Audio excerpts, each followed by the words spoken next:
Hello everyone, welcome back to my channel. আমি অঞ্জনা, আশা করছি তোমরা সবাই ভালো আছো। আজ হলো 24শে জুলাই, শুক্রবার।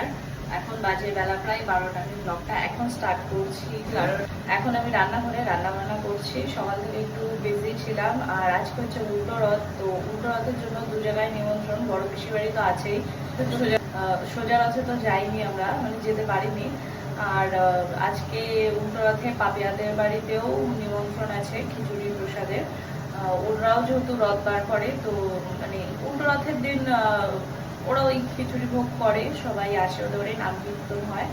তো সেই একটা অনুষ্ঠান, ঠাকুরেরই অনুষ্ঠান। তো সেই জন্য ওখানেও নিমন্ত্রণ আছে। মা গেছিল, এই এক্ষুনি বাড়ি এলো, ওদের বাড়ি গিয়ে একটু হাতে হাতে কাজ করে দিল, আলু ছিলে দিল, তারপরে আদা এসব মানে ছিলে দিল। তো সবাই মিলে কাজ করছিল, যেটা হয় একটা অনুষ্ঠান হলে। তো পাশেই যেহেতু, তো যাই হোক এখন আমি রান্না বান্না করছি। আর ছুটতে এখন ওর মামার সাথে বসে ভিডিও দেখছে। তো যাই হোক আমি রান্না বান্না করি, বড় পিসিদের বাড়ি যদি যাই তো তোমাদের সাথে শেয়ার করবো। তো দেখতে থাকো ব্লগটা। আর এই যে সৌরভের বেড়াল চলে এসছে, ওকে 2 পিস মাংস দিল, ও খেয়েছে। তারপরেও এই যে ও নড়ে না, সারাদিন এখানেই পড়ে থাকবে। খেয়ে দিয়ে চলে যাও বাবা, তাহলে কোনো ঝামেলা থাকে না। চল চল।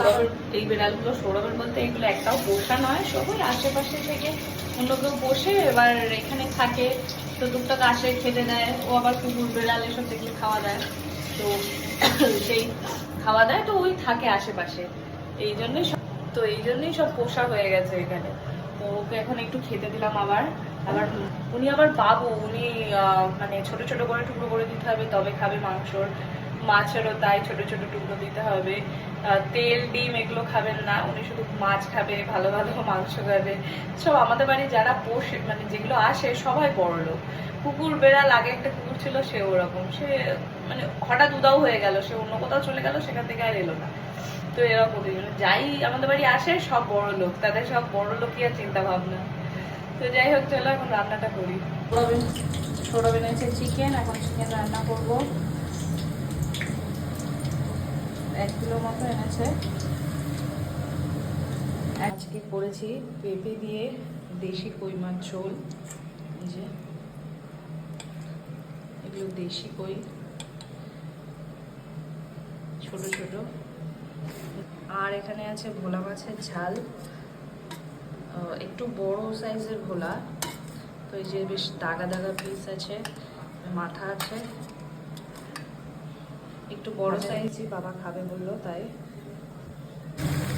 মাংস কষা হচ্ছে, অন্যান্য সব পদ হয়ে গেছে, এটাই বাকি আছে। এটা হলে আমি বাঁচি।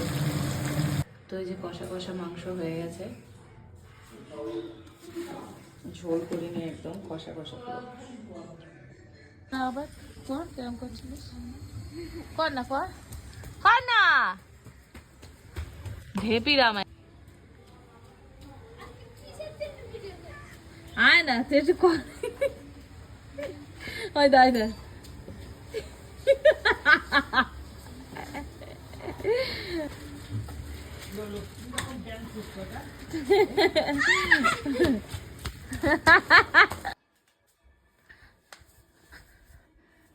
আজকেও বড় পিসির বাড়ি থেকে খিচুড়ি আলুর দম এসছে। বাবা মনে হয় একটা বড় মাদের না কাকে দিতে গেল, একটা বিজুদের দেবো আর একটা আমি খাবো বাড়িতে, আর থাকবে পাপিয়াদের বাড়িও খাওয়া দাওয়া আছে। আর একটা প্রসাদ এলো পাড়া থেকে, এরকম আসতে থাকবে কয়েক ঘর। এই যে 2 নম্বর বাটি প্রসাদের, এই হচ্ছে 3 নম্বর প্রসাদ। সন্ধ্যে থেকে যা প্রসাদ আসছে সেই খেয়েই পেট ভরিয়ে ফেলেছি, প্লাস পিসির বাড়ির সাথে পিসির বাড়ির খিচুড়ি প্রসাদও ছিল, সেটাও খেয়ে পেট ভর্তি। এখন পাপিয়াদিরা আবার, মানে পাপিয়াদির মা বড়দি আবার এখন খিচুড়ি দিচ্ছে। ওদের বাড়ি খাওয়া দাওয়ার কথা ছিল, তো বলছে তোরা নিয়ে নে, পরে খাবি বা কিছু যাই করবি। কারণ বাবা ওরা তো আসবে লেটে, সৌরভ আসবে লেটে, তো ওই জন্য দিয়ে দিচ্ছে, বাড়ি রেখে দেবো। এবার ওরা যখন আসবে তখন খেতে দেবো ওদের। আমি মনে হয় না আর খেতে পারবো, কারণ এতেই আমার পেট ভর্তি। এই হচ্ছে পাপিয়া দিদিদের বাড়ি থেকে আসা খিচুড়ি, পায়েস, খিচুড়ি, আলুর দম, ওখানে সুজি আর আরেকটা কি প্রসাদ